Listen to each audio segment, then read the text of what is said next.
নমস্কাৰ এই মুহূৰ্তত আহি পৰিছে সন্ধিয়াৰ কেইবাটাও বিগ ব্ৰেকিং নিউজ। আজি হৈছে 30 অক্টোবৰ।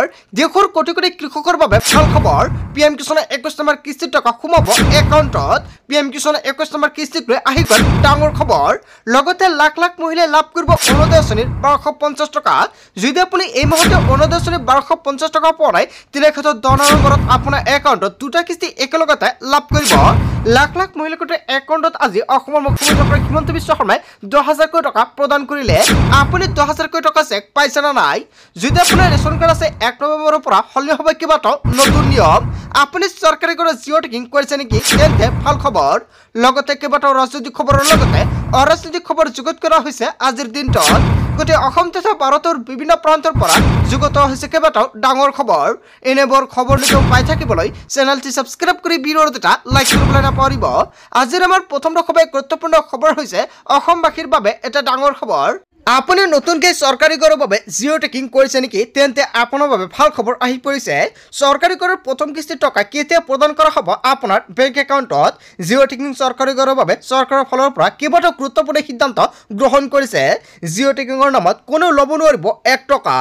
1 টকা ল'লে পৰিব ভয়ংকৰ বিপদত। শীঘ্ৰে মুকলি কৰা হৈছে হোৱাটছআপ নম্বৰ। যদি আপুনি চৰকাৰী কৰৰ বাবে জিঅ' টেকিং কৰিছে তেনে ক্ষেত্ৰত চৰকাৰী কৰৰ নতুন তালিকা প্ৰস্তুত কৰিব চৰকাৰে। চৰকাৰী কৰৰ টকা পাবলৈ যদি কোনাই টকা বিচাৰিছে তেনে ক্ষেত্ৰত দিব পাৰিব আপুনি অভিযোগ। এটা অভিযোগতে একশ্যন ল'ব চৰকাৰে। চৰকাৰী কৰৰ নামত যিয়ে টকা বিচাৰিছে তেওঁৰ নাম পঠিয়াই দিয়ক হোৱাটছআপ নম্বৰতে। তাৰ পাছতে যি ব্যৱস্থা গ্ৰহণ কৰিব লাগে মই কৰিম। যদিহে চৰকাৰী কৰ লাভ কৰিবৰ বাবে আপুনি টকা দিছিল তেনে ক্ষেত্ৰত অতি শীঘ্ৰেই বিচাৰি লওক আপোনাৰ ধনখিনি, অন্যথা আপুনিও পৰিব পাৰে ভয়ংকৰ বিপদত। নতুনকৈ চৰকাৰী কৰৰ আপুনি জিঅ' টেকিং কৰিছিল নেকি? তেনে ক্ষেত্ৰত আপোনাৰ বাবে ভাল খবৰ। অতি শীঘ্ৰে চৰকাৰী কৰৰ প্ৰথম কিস্তিৰ টকা আপুনি লাভ কৰিব। নৱেম্বৰতে চৰকাৰী কৰৰ নতুন লিষ্ট প্ৰকাশ পাব পাৰে। এতিয়ালৈকে চৰকাৰৰ ফালৰ পৰা কোনো ধৰণৰ ডেট ঘোষণা কৰা হোৱা নাই। যদি আপুনি চৰকাৰী কৰৰ জিঅ' টেকিং কৰিছে তেনে ক্ষেত্ৰত আপুনি নিশ্চিত থাকক আপুনি চৰকাৰী কৰৰ টকা লাভ কৰিব। কেতিয়া চৰকাৰী কৰৰ প্ৰথম কিস্তি টকা প্ৰদান কৰিব নিশ্চয় আপোনালোকক আন এটা ভিডিঅ'ত জনাই দিম। তাৰ পিছত অসমবাসী ৰাজুক সময় পৰৱৰ্তী খুবেই গুৰুত্বপূৰ্ণ খবৰ। লগতে ডাঙৰ খবৰ ৰেচন কাৰ্ডৰ হিতাধিকাৰীৰ বাবে ডাঙৰ খবৰ আহি পৰিছে। শীঘ্ৰে কৰি লওক এই বিশেষ কাম, অন্যথা 1 নৱেম্বৰত আপুনি ৰেচনৰ চাউল নাপাব। ৰেচনৰ চাউলৰ লগতে আপুনি আৰু লাভ কৰিব 3টা সুবিধা, আৰু এই 3টা সুবিধা আপুনি নাপাব। যদি আপোনাৰ ৰেচন কাৰ্ড আছে তেনে ক্ষেত্ৰত আপোনাৰ বাবে ভাল খবৰ। এইকেইটা কাম অতি শীঘ্ৰে কৰাই লওক, অন্যথা বন্ধ হ'ব পাৰে লাখ লাখৰ বিনামূলীয়াকৈ ৰেচন। কৰ্তন হ'ব পাৰে অৰুণোদয় আঁচনি। যদি আপোনাৰ ৰেচন কাৰ্ড আছে আৰু আপুনি ৰেচন কাৰ্ডৰ সৈতে অৰুণোদয় আঁচনিত নাম অন্তৰ্ভুক্ত কৰাই লৈছে তেনে ক্ষেত্ৰত অৰুণোদয় আঁচনিৰ পৰাও আপোনাৰ নামটো কৰ্তন হ'ব পাৰে। যাতে এনেকুৱা নহয় আৰু তাৰ আগতে আপুনি এইকেইটা কাম কৰি লৈ লওক। কোটি কোটি ৰেচন কাৰ্ডৰ হিতাধিকাৰীলৈ কেন্দ্ৰীয় চৰকাৰৰ নিৰ্দেশনা। EKYC নকৰিলে বঞ্চিত হ'ব বিনামূলীয়া ৰেচন লাভৰ পৰা। যদি আপোনাৰ ৰেচন কাৰ্ড আছে আপোনাৰ EKYC কৰাটো বাধ্যতামূলক। যদি আপুনি এতিয়ালৈকে EKYC কৰা নাই অতি শীঘ্ৰে EKYC কৰক। ঘৰতে বহি এতিয়াই কৰি লওক ৰেচন কাৰ্ডৰ EKYC। প্ৰথমতে ডাউনলোড কৰক মেৰা EKYC এপ। দ্বিতীয়তে এপত গৈ বাছি লওক ৰাজ্যৰ নাম।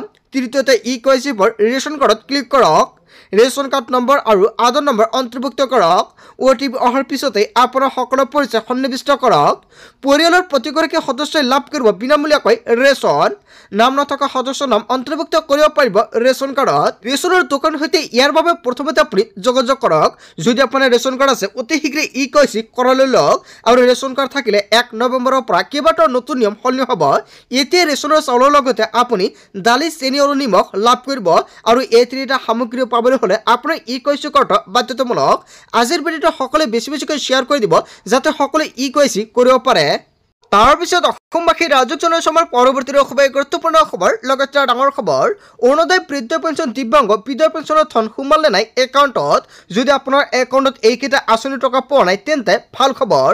কোনো হিতাধিকাৰী যদি লাভ কৰা নাই ধন ক'ত কৰিব অভিযোগ। চৰকাৰে এইসমূহ আঁচনিৰ বাবে ব্যয় কৰিছে 387 কোটিতকৈ অধিক টকা। চৰকাৰে মুকলি কৰিলে হেল্পলাইন নম্বৰ। লিখি লওক এইটো হেল্পলাইন নম্বৰ 036122370054। এটা ফোন কৰোঁতে লাভ কৰিব চৰকাৰী ধন। নতুনকৈ অৰুণোদয় আঁচনি লাভ কৰা হিতাধিকাৰী একাউণ্টত জমা হৈছে ধনৰাশি। প্ৰতিগৰাকী হিতাধিকাৰী একাউণ্টত জমা হোৱাটো নিশ্চিত কৰিছে চৰকাৰে। বৃদ্ধ পেঞ্চন আঁচনি লাভ কৰা হিতাধিকাৰী একাউণ্টত জমা হ'ব ধনৰাশি। দিব্যাংগ আঁচনিৰ ধন জমা হ'ব একাউণ্টত। ডিবিটি যোগে প্ৰতিগৰাকী হিতাধিকাৰী একাউণ্টত লাভ কৰিব। বন্ধু বান্ধৱীসকল, এই মাহৰ 7 অক্টোবৰত আপোনাৰ একাউণ্টত অৰুণোদয় আঁচনিৰ 1250 টকা আপুনি পাইছে নে নাই? যদি আপুনি পোৱা নাই তেনে ক্ষেত্ৰত 10 নৱেম্বৰত আপোনাৰ একাউণ্টত চৰকাৰৰ ফালৰ পৰা 1250 টকা প্ৰদান কৰিব। ইয়াৰ আগতে যদি আপোনাৰ একাউণ্টৰ KYC আপডেট কৰা নাই, অতি শীঘ্ৰে KYC আপডেট কৰাই লওক। যদি আপোনাৰ একাউণ্টত এই মাহতে টকা পোৱা নাই তেনে ক্ষেত্ৰত আপুনি ব্লকত যাওক আপোনাৰ একাউণ্টলৈ। কিহৰ বাবে আপোনাৰ একাউণ্টত অৰুণোদয় আঁচনি টকা সোমোৱা নাই সম্পূৰ্ণকৈ জনাই দিব আৰু সকলোখিনি সমস্যা সমাধান কৰি দি দিব। অন্যথা কিন্তু 10 নৱেম্বৰৰ পিছত গ'লে আপুনি কিন্তু টকা নাপাব। আৰু আজিৰ ভিডিঅ'টো সকলোৱে বেছি বেছিকৈ শ্বেয়াৰ কৰি দিয়ক যাতে সকলোৱে অৰুণোদয় আঁচনি প্ৰতিজন হিতাধিকাৰীয়ে এইখিনি কাম কৰিলে সকলোখিনি সমস্যা সমাধান কৰি লৈ টকাটো পাব পাৰে। তাৰপিছত অসমবাসী ৰাজুক জনাইছে আমাৰ পৰৱৰ্তী খবৰ, গুৰুত্বপূৰ্ণ খবৰ, লগতে ডাঙৰ খবৰ। PM কিষাণৰ 21 নম্বৰ কিস্তিৰ ধন পাবলৈ সাজু হওক আপুনি। দেশৰ লাখ লাখ কৃষকৰ বাবে ডাঙৰ খবৰ আহি পৰিছে। নৱেম্বৰ মাহৰ প্ৰথম সপ্তাহতে লাভ কৰিব PM কিষাণৰ টকা। হয় বন্ধু বান্ধৱীসকল, PM কিষাণৰ 21 নম্বৰ কিস্তিক লৈ ভাল খবৰ আহি পৰিছে। সকলোৱে ৱেইট কৰি আছে কেতিয়া প্ৰদান কৰা হ'ব PM কিষাণৰ 21 নম্বৰ কিস্তিৰ ধনৰাশি। নৱেম্বৰ মাহৰ প্ৰথম সপ্তাহতে ধন লাভ কৰিব কৃষকসকলৰ একাউণ্টত। 4 ৰাজ্যৰ কৃষকে ইতিমধ্যে লাভ কৰিছে PM কিষাণৰ 21 নম্বৰ কিস্তিৰ ধন। যিকোনো মুহূৰ্তত PM কিষাণৰ ধন লাভ কৰিব কৃষকসকলৰ একাউণ্টত। নতুন নিয়মেৰে এইবাৰ দেশৰ কৃষকৰ একাউণ্টত জমা হ'ব ধনৰাশি। ইতিমধ্যে পাঞ্জাব, হিমাচল প্ৰদেশ, উত্তৰাখণ্ড আৰু জম্মু কাশ্মীৰত বিতৰণ কৰা হৈছে 21 নম্বৰ কিস্তিৰ ধনৰাশি। বান আৰু বৰষুণৰ বাবে 4 ৰাজ্যত আগতীয়াকৈ দিয়া হৈছে PM কিষাণৰ ধন। শীঘ্ৰে আন ৰাজ্যৰ কৃষকৰ একাউণ্টত জমা হ'ব 21 নম্বৰ কিস্তিৰ ধন। আজি কৰি লওক আপুনি KYC আপডেট। মুকলি কৰা হৈছে নম্বৰ অন 5526 যদি কৃষকৰ কিবা অসুবিধা থাকে লগে লগে দিয়ক আপুনি অভিযোগ, চৰকাৰৰ ফালৰ পৰা লগে লগে ব্যৱস্থা গ্ৰহণ কৰিব। তাৰপিছত অসমবাসী ৰাজুক জনাইছে আমাৰ পৰৱৰ্তী খবৰ, গুৰুত্বপূৰ্ণ খবৰ, লগতে ডাঙৰ খবৰ। শ্ৰীভূমিত কংগ্ৰেছৰ সভাত বাংলাদেশৰ জাতীয় সংগীত গোৱাক লৈ কঠোৰ হৈ পৰিছে অসমৰ মুখ্যমন্ত্ৰী ডক্টৰ হিমন্ত বিশ্ব শৰ্মাই। কংগ্ৰেছৰ এই কাণ্ড কোনোপধ্যেই মানি লোৱা নহ'ব। শ্ৰীভূমিৰ কংগ্ৰেছ সদস্যৰ বিৰুদ্ধে ৰুজু হ'ব ৰাষ্ট্ৰীয় দ্ৰোহৰ গোচৰ আৰু গোচৰ ৰুজু কৰাৰ বাবে অসম আৰক্ষীক নিৰ্দেশ প্ৰদান কৰিছে মুখ্যমন্ত্ৰীগৰাকীয়ে। শীঘ্ৰে এইসকলৰ ওপৰত লোৱা হ'ব আইনী ব্যৱস্থা। এনেকুৱাকৈ অসমৰ মুখ্যমন্ত্ৰী ডক্টৰ হিমন্ত বিশ্ব শৰ্মাই সংবাদমেলযোগে কেইবাটাও বৃহৎ মন্তব্য কৰিছে। তাৰপিছত অসমবাসী ৰাজুক জনাইছে আমাৰ পৰৱৰ্তী খবৰ, গুৰুত্বপূৰ্ণ খবৰ, লগতে ডাঙৰ খবৰ। ছেমিকণ্ডাক্টৰ উদ্যোগক লৈ প্ৰিয়ংকা খাৰ্গেৰ মন্তব্যৰে তীব্ৰ প্ৰতিক্ৰিয়া মুখ্যমন্ত্ৰী ডক্টৰ হিমন্ত বিশ্ব শৰ্মাৰ। প্ৰিয়ংকা খাৰ্গে আৰু গৌৰৱ গগৈৰ মন্তব্য অসমৰ প্ৰতি চূড়ান্ত অপমানজনক। কংগ্ৰেছে অসমত উন্নত নিবিচাৰে। টাটাই ছেমিকণ্ডাক্টৰ ইণ্ডাষ্ট্ৰী নলৈকে অসমত কোনো ব্যক্তিগত উদ্যোগ স্থাপন হোৱা নাছিল। প্ৰিয়ংকা খাৰ্গে আৰু গৌৰৱ গগৈ দাবী কৰিছে এই উদ্যোগটো কৰ্ণাটকত স্থাপন হ'ব লাগিছিল। তাৰ কাৰণ দিছে অসমৰ স্কিল মেন পাৱাৰ নাই। খাৰ্গে আৰু গৌৰৱ গগৈৰ এই মন্তব্য অসমৰ প্ৰতি চূড়ান্ত অপমান। অসমত ছেমিকণ্ডাক্টৰ অহাটো এক গুৰুত্বপূৰ্ণ মাইলৰ খুঁটি আৰু ছেমিকণ্ডাক্টৰ উদ্যোগক লৈ প্ৰিয়ংকা খাৰ্গেৰ মন্তব্যৰ তীব্ৰ প্ৰতিক্ৰিয়া জনাইছে অসমৰ মুখ্যমন্ত্ৰী ডক্টৰ হিমন্ত বিশ্ব শৰ্মাই। তাৰপিছত অসমবাসী ৰাজুক জনাইছে আমাৰ পৰৱৰ্তী খবৰ, গুৰুত্বপূৰ্ণ খবৰ, লগতে ডাঙৰ খবৰ। জুবিন গাৰ্গৰ সপোনৰ ছবি ৰৈ ৰৈ বিনলৈকে লৈ চৰকাৰে ডাঙৰ পদক্ষেপ গ্ৰহণ কৰিছে। কোটি কোটি জুবিন অনুৰাগীৰ বাবে চৰকাৰে দিলে ভাল খবৰ। ৰৈ ৰৈ বিনালে ছবিৰ GST ঘূৰাই দিব চৰকাৰে। হয় বন্ধু বান্ধৱীসকল, কলাগুৰু আৰ্টিষ্ট ফাউণ্ডেশ্যনক উভতাই দিব GSTৰ ধন। 31 তাৰিখে মুকলি হ'ব এই জুবিনৰ সপোনৰ ছবি ৰৈ ৰৈ বিনালে। ৰাজ্য চৰকাৰে কেবিনেট বৈঠকত কেইবাটাও গুৰুত্বপূৰ্ণ সিদ্ধান্ত গ্ৰহণ কৰিছে। তাৰপিছত অসমবাসী ৰাজুক জনাইছে আমাৰ পৰৱৰ্তী খবৰ, গুৰুত্বপূৰ্ণ খবৰ, লগতে ডাঙৰ খবৰ। ঈশ্বৰ পুত্ৰক সুঁৱৰি 10,000 মহিলাই গালে মায়াবনী ৰাতিৰ বুকুত। মায়াবনী গীত গাই ন্যায় বিচাৰিলে প্ৰাণৰ শিল্পীগৰাকীৰ। প্ৰিয় শিল্পীগৰাকীক সুঁৱৰি নান্দনিক পৰিৱেশ আৰু কলাইগাঁও আঞ্চলিক ছাত্ৰ সন্থা আৰু কলাইগাঁও AJY CPৰ উদ্যোগত শ্ৰদ্ধাঞ্জলি জনাইছে। তাৰপিছত অসমবাসী ৰাজুক জনাইছে আমাৰ পৰৱৰ্তী খবৰ, গুৰুত্বপূৰ্ণ খবৰ, লগতে ডাঙৰ খবৰ। বুলডোজাৰৰ শব্দত কঁপি উঠিল নামনি অসম। এইফালৰ পৰা উচ্ছেদিতৰ ঘৰ ভাঙি তহলিং। প্ৰশাসনৰ উচ্ছেদ অভিযান আৰম্ভ নামনিত। প্ৰায় 44 বিঘাত এই উচ্ছেদ অভিযান আৰম্ভ কৰিছে প্ৰশাসনে। প্ৰায় 40 বছৰ ধৰি মাটি ক্ৰয় কৰি বসবাস কৰিছিল উচ্ছেদিত জনতাই। মাটিৰ গৰাকীয়ে 44 বিঘা মাটিৰ বাবে আদালতত গোচৰ ৰুজু কৰে। বসবাস কৰি থকা ব্যক্তিজনে ওলোটাকৈ গোচৰ ৰুজু কৰে আৰু গোচৰ ৰুজু কৰাৰ পাছতো নাপালে কোনো ধৰণৰ সুফল। 44 বিঘা মাটিত 29 ঘৰ পৰিয়ালে বসবাস কৰি আহিছে। পূৰ্বতে প্ৰশাসনে ভূমি এৰি যাবলৈ জাননী জাৰি কৰিছিল। বাসগৃহসমূহ ভাঙিবলৈ লওঁতে লোকসকলক বাধা দিছিল প্ৰশাসনে। ভূমি দখলকাৰীসকলে পূৰ্বৰ স্থানতে বসবাস কৰিবলৈ লয় আৰু আজি পুনৰ যুদ্ধকালীনভাৱে উচ্ছেদ অভিযান অব্যাহত প্ৰশাসনৰ। হয় বন্ধু বান্ধৱীসকল, বঙাইগাঁৱৰ এটা ডাঙৰ খবৰ আহি পৰিছে আৰু আজিৰ ভিডিঅ'ত সকলোৱে বেছিকৈ শ্বেয়াৰ কৰি দিয়ক। বুলডোজাৰ শব্দত কঁপি উঠিল নামনি অসম।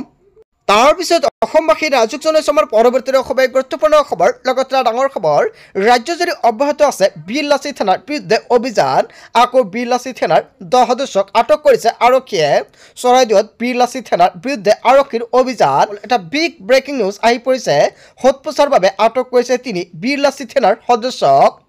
বিপিন বৰুৱা আৰু ৰাজীৱ টিপমিয়া আৰু তনজিৎ বৰুৱাক আটক কৰা হৈছে।